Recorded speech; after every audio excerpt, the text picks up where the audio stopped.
My parents took care of my brother's kids, while calling mine a burden. Now they want to be grandparents again. I had long since stopped expecting fairness from my parents. Fairness was for other families.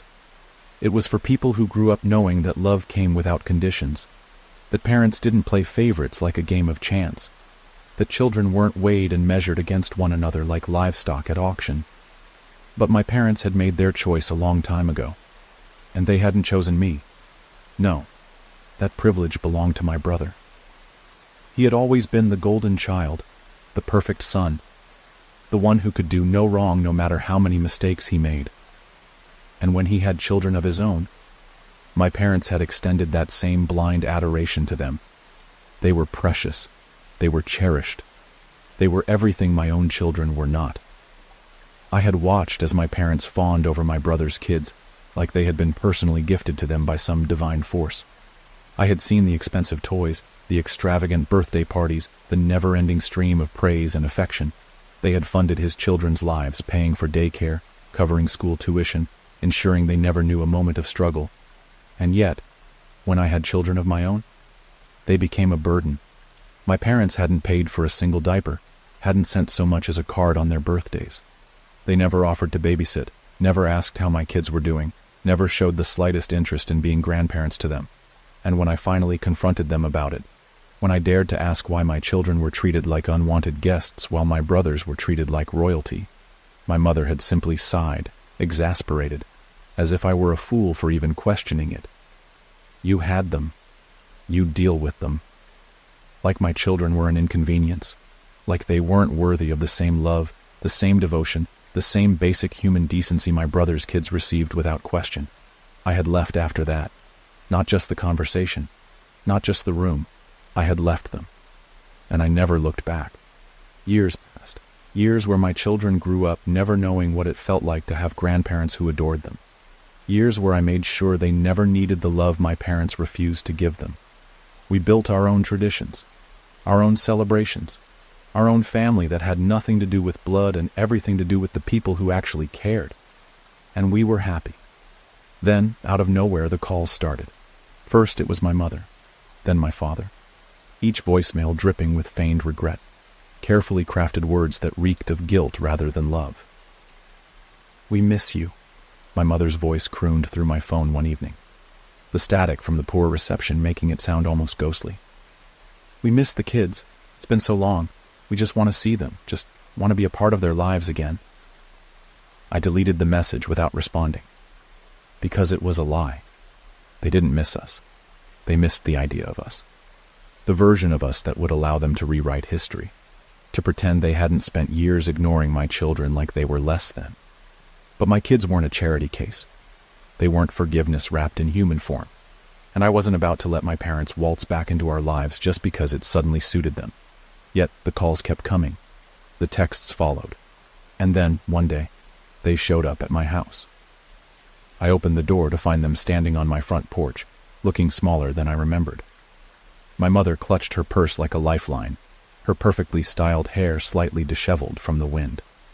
My father stood rigid beside her, his usual air of superiority dulled by something that almost resembled unease. It was the first time in years that I had seen them in person, and yet I felt nothing. Not anger, not sadness, not longing, just nothing. "Sweetheart," my mother breathed, her voice laced with a forced warmth.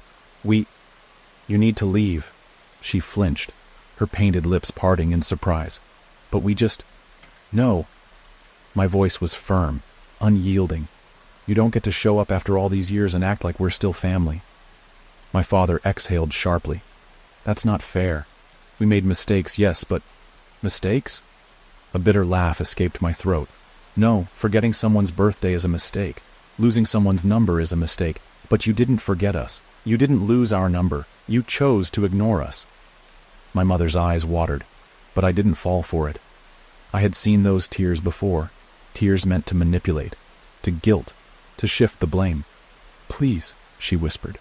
"We just want to make up for lost time. We want to be part of their lives now." My jaw tightened.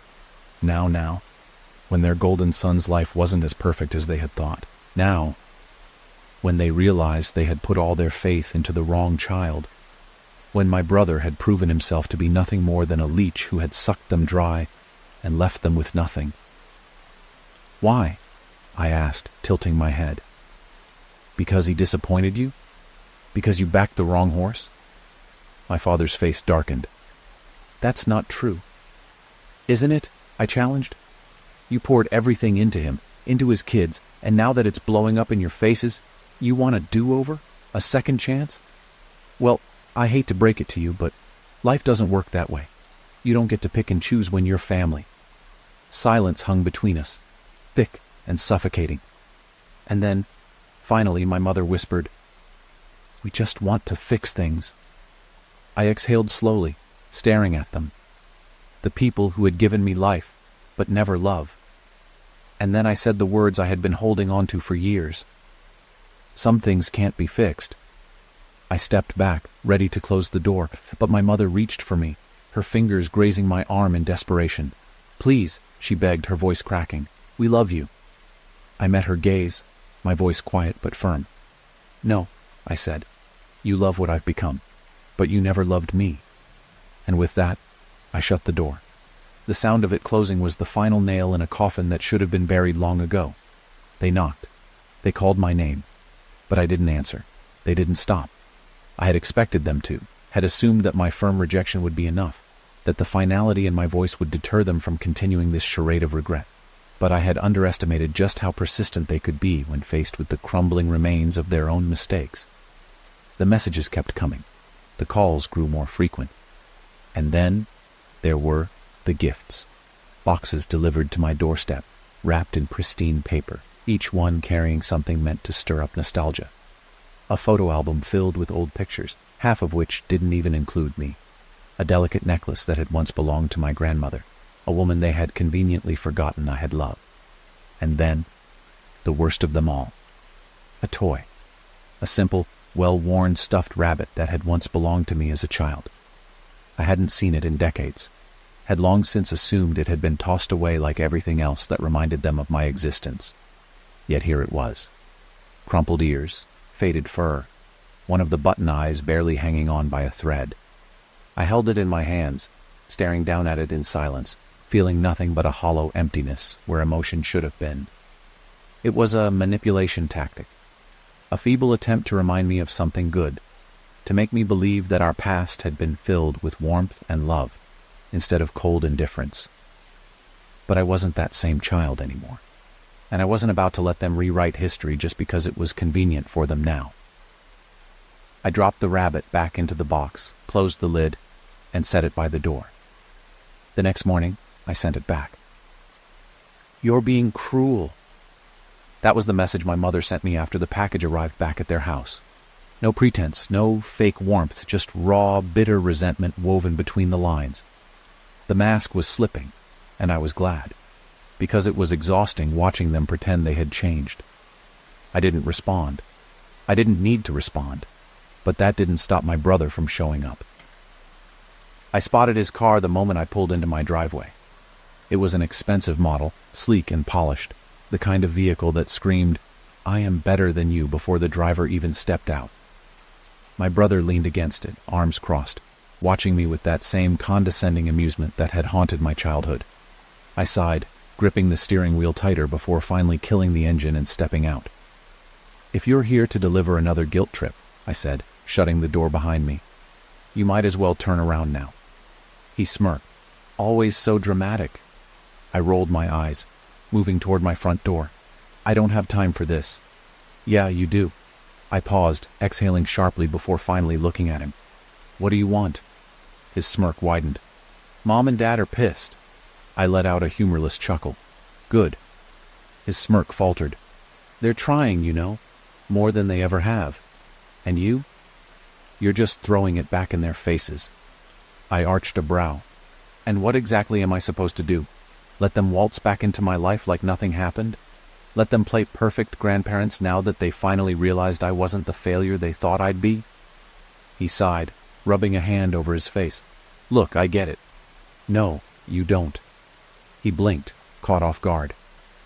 "You don't get anything," I continued, my voice sharp, controlled. You've never been on the outside looking in. You've never had to wonder why the people who were supposed to love you the most treated you like you didn't exist. So no, you don't get it. His jaw tightened. They didn't hate you. I laughed, shaking my head.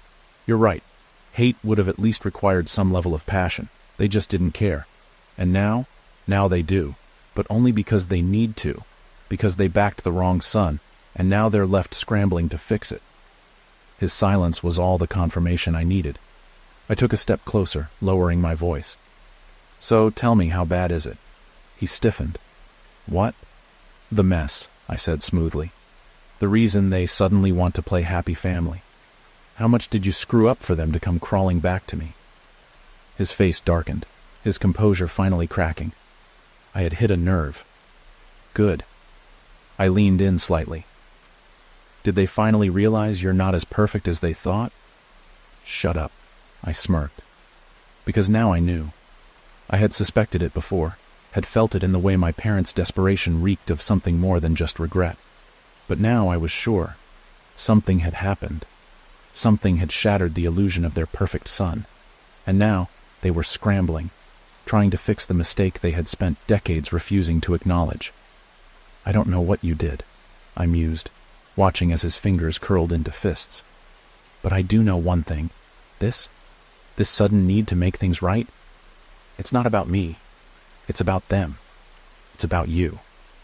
Shut the hell up, he growled, stepping closer. I didn't move. You need them now, I murmured, my gaze locked onto his. And they don't have anything left to give, because you drained them dry. His nostrils flared, his hands trembling at his sides. And that was when I knew. He had drained them dry. Whatever wealth my parents had flaunted, whatever money they had spent spoiling him and his kids, it was gone now. And with it, so was their illusion of power. I almost felt sorry for them. Almost. I exhaled, shaking my head. Get off my property. His eyes burned with resentment. You're a selfish... I smiled coldly. And you're a parasite. His fists clenched, his body practically vibrating with barely restrained anger. But he knew better than to push it. Because unlike our parents, I wasn't about to bend just because he demanded it. I stepped around him, unlocking my front door. And just before I disappeared inside, I turned to glance at him one last time. You should tell them to stop trying, I said, my voice quiet, final. I'm not coming back, and neither are they. I shut the door, and I walked away without looking back. It didn't stop. If anything, my rejection seemed to fuel their desperation. The texts became more frantic, laced with a pleading tone that hadn't been there before. The calls came in waves, first from my parents, then from unknown numbers that I could only assume were their friends, people they had roped into their pathetic crusade to guilt me into submission. And my brother? He wasn't done either. I should have known he wouldn't walk away so easily. He had spent his entire life being the center of attention, the golden child, the one who was never told no. And now, with everything slipping from his grasp, he was clawing at anything he could reach, even if it meant coming after me. The next time I saw him, he wasn't alone. I had just finished picking up groceries when I spotted his car parked in front of my house again. This time, my parents were with him. My mother sat in the passenger seat, looking anxious, while my father stood outside, his hands tucked into his pockets, his expression unreadable. I didn't slow down. I walked straight to my front door, ignoring the way my mother opened her window, calling my name as if that alone would be enough to make me stop. Wait, my father's voice rang out. I sighed, my fingers tightening around my keys before turning to face them. You don't get to keep showing up here, I said coolly. This is my home, and I don't want you here. My mother flinched. Sweetheart, please just hear us out. No, I cut her off. You need to hear me. I told you already, I'm done. You don't get to ignore my kids for years and then decide you want to be grandparents when it's convenient for you. My father's jaw twitched, his usual arrogance cracking under the weight of his own guilt. That's not fair, my mother whispered. We made mistakes, yes, but we're trying. I let out a sharp laugh. Trying? You call this trying? I gestured to their presence, to the sheer audacity of them showing up at my doorstep as if that would erase the past. You're only here because you have nothing left, because you wasted everything on him. I turned my gaze to my brother, who was still leaning against his car, his face twisted into a sneer. You think you're so much better than us now? He spat. Just because you've got money? Just because you finally pulled yourself out of the gutter? I arched a brow. I was in the gutter, wasn't I? And where were you then? Where were they? He scoffed. You could have asked for help. I took a step closer. I did. His expression faltered. I asked for help, I continued, my voice steady, unwavering. I begged for it. And you know what they told me? Figure it out. Stop being jealous. Deal with it. I let the words hang between us, watching as my parents shifted uncomfortably, as the weight of their own cruelty finally seemed to sink in. So I did.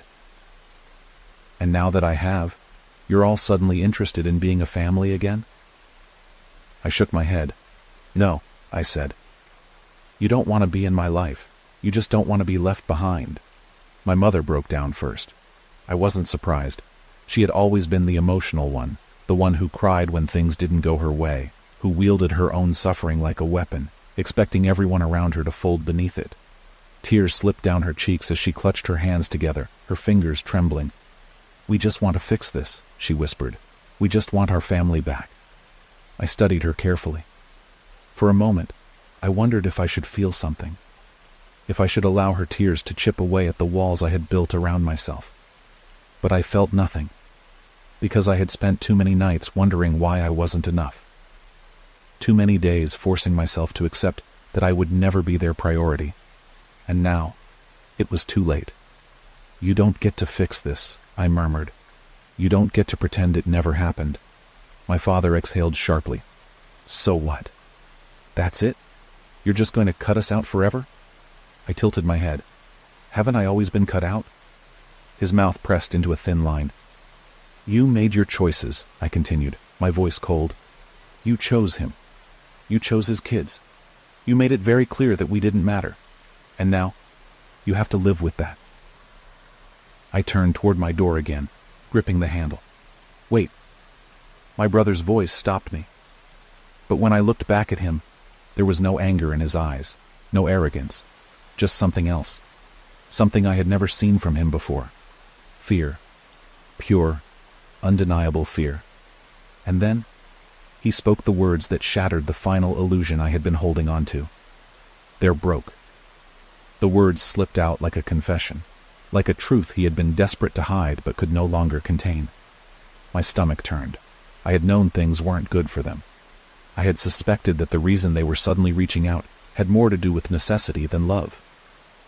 But hearing it said aloud, hearing my brother admit that the parents who had always held themselves above me, who had looked down on me for struggling, who had abandoned me in my worst moments, had lost everything, it was almost laughable. I let out a slow breath, meeting my brother's gaze. And let me guess, I murmured. You thought I'd fix it. He clenched his jaw. They thought family meant something to you. I chuckled, shaking my head. Family, I repeated. They weren't my family when I was sleeping in my car. They weren't my family when I was working 2 jobs just to survive. They weren't my family when I needed them. I took a step forward, my voice dropping to a whisper. And now? They're not my family now. He swallowed, his Adam's apple bobbing. They put all their money into you, I continued. All their love, all their trust, all their hope. And now that you've failed them, they think they can buy their way back into my life? My brother flinched. I had never seen him like this. So small, so fragile, so lost. For years he had lived in a world where he could do no wrong, where his failures were swept under the rug and his victories were celebrated. But now, the safety net was gone, and he was realizing what it felt like to be alone. I should have felt satisfied. I should have relished the moment, but I didn't, because, unlike him, I had never needed them to fail.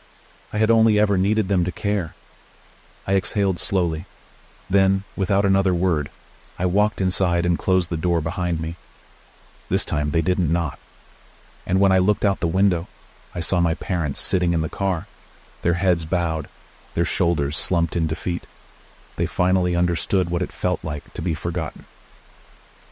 The silence lasted 3 days. For 72 hours there were no texts, no calls, no unwanted visits. And since this entire mess started, I allowed myself to breathe. I wasn't naive enough to think it was over. I knew them well enough to understand that my rejection wouldn't be the end of it. My parents had spent their entire lives controlling the narrative, bending reality to suit their needs. They weren't the kind of people who just let go. But those 3 days of peace, they were a gift. A brief, fleeting moment where I didn't have to look over my shoulder, didn't have to prepare myself for the next wave of guilt, manipulation, or thinly veiled demands. I spent the time with my kids, soaking in the laughter, the warmth, the life we had built without them. And when the silence finally broke, I was ready. It happened late at night. I had just put the kids to bed, the house quiet except for the faint hum of the television playing in the background. I was halfway through cleaning up the kitchen when my phone buzzed. One glance at the screen told me everything I needed to know. It was my father. I ignored it. A minute later, another buzz, then another. I sighed, drying my hands before finally picking up the phone. I didn't answer, but I checked the messages, and the moment I read them, my stomach tightened. Dad, your brother screwed up. Badly. Dad, he needs help. Dad, if you won't do it for us, do it for your nephews. I exhaled slowly, staring at the screen, feeling the familiar weight of expectation settle over me. It was always the same pattern. He messes up, they scramble to fix it. And when they realize they can't, they come to me. It had been that way since we were kids. He would break things, and I would be the one forced to pick up the pieces. Only now, the stakes were higher.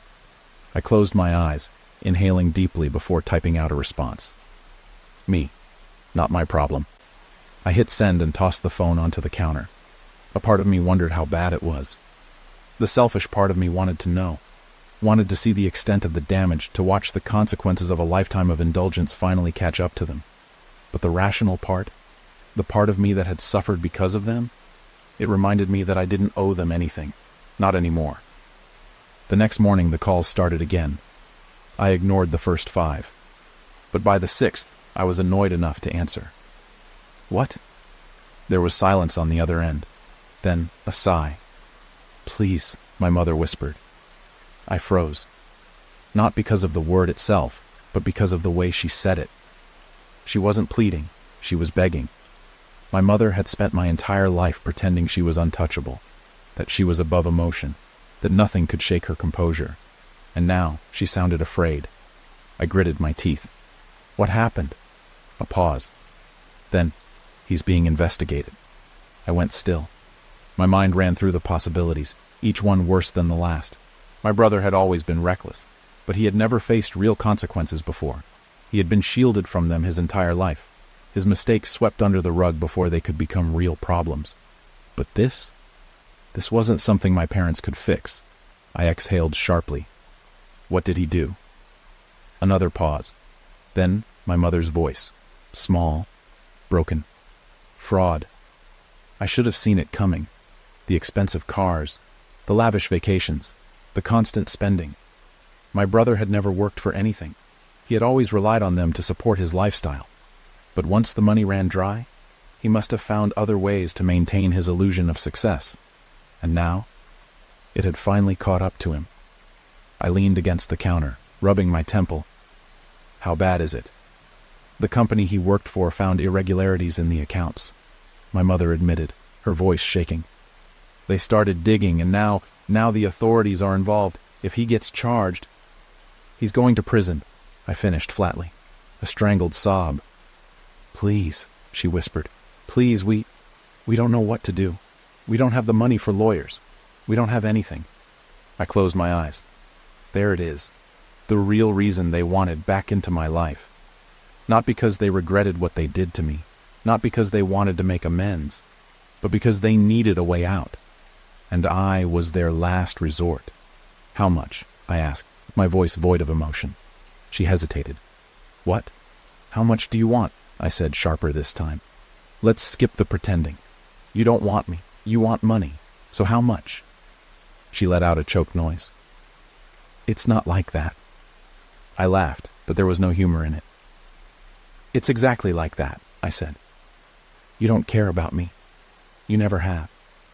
If I was still struggling, you wouldn't be calling. If I was still living paycheck to paycheck, you wouldn't be begging. The only reason you're here is because I made it out. Silence. And then, so softly I almost didn't hear it. We just want our family back. I exhaled, gripping the phone tighter. No, I whispered. You just don't want to be alone. I didn't wait for a response. I ended the call, and this time, I blocked their numbers. It should have felt like a victory. But as I sat there, staring at my reflection in the window, I felt nothing but exhaustion. They had drained me. For years, I had fought to prove that I mattered, that I was worthy of love, of attention, of anything. And when they had ignored me, I had told myself that one day, they would realize their mistake, that they would see me. And now, they had realized it, not because they missed me, not because they loved me, but because they had nowhere else to turn. I had won. But at what cost? I swallowed the lump in my throat and stood up, shaking off the weight of the past. This was my life now, and I wasn't going to waste it on people who had never deserved me. The silence after I blocked them was different this time. Not the tense, expectant quiet of a battle waiting to resume, but something heavier, something final. I had severed the last thread that bound me to them. There would be no more calls, no more desperate pleas, no more guilt-laden manipulation. I had shut the door, locked it, and thrown away the key. And yet, some part of me, some stubborn, deeply ingrained part, still expected them to find another way back in. But days passed, then weeks, and the silence remained. They had finally given up. I didn't tell my kids what happened, not in detail at least. They had never been close to my parents to begin with. How could they be, when they had always been treated like an afterthought? But I knew they had noticed the shift, the absence of a conversation that had lingered in our home for far too long. One evening, as I tucked my youngest into bed, she looked up at me with wide, curious eyes. "Are they gone?" she asked softly. I hesitated. Then, with a quiet nod, I said, "Yes." She thought about this for a moment before reaching for my hand, squeezing it with her tiny fingers. "Good," she whispered. I swallowed past the lump in my throat. She wasn't sad. She wasn't confused. She wasn't grieving the loss of something that had never really been there. Because unlike me, she had never spent her life hoping for something more. A month later, I heard about my brother's sentencing. I hadn't gone to the trial. I hadn't asked for updates, but some people in town still remembered our family, and word had a way of traveling. 5 years. That was the verdict. 5 years for fraud, embezzlement, and a string of financial crimes that had finally caught up to him. My parents had been in the courtroom when the judge read the sentence. I could picture it perfectly, the way my mother had likely gasped, clutching her chest like the victim she always believed herself to be. My father, silent and rigid, barely holding himself together. And my brother? I wondered if he had felt anything at all, if he had even grasped the weight of what was happening to him. But I didn't go to see him. I didn't reach out. I had spent a lifetime cleaning up his messes. I wasn't about to start now. They tried to reach me one last time, not with a phone call or a surprise visit, but with a letter. I found it in my mailbox one morning, tucked between a stack of bills and junk mail. There was no return address. Just my name, scrawled in handwriting I had once known better than my own. I should have thrown it away. I should have tossed it in the garbage without a second thought. But some foolish, lingering part of me needed to know. So I opened it. Inside, there was only a single sheet of paper. "We don't know how to fix this, but we're sorry." I stared at the words for a long time. They weren't long-winded. They weren't manipulative. For once in their lives, they weren't making excuses. They were just apologizing. I let out a slow breath, and then I burned the letter, because I had already given them all the chances they deserved, and I wasn't going to waste another second of my life waiting for them to become the people they should have been all along. I never heard from them again. My parents faded from my life like ghosts, whispers of the past that no longer had a place in my present. And my brother? He had 5 years to think about everything he had lost. but I wasn't waiting for him when he got out. I was too busy living the life I had built for myself, a life without them, a life finally free.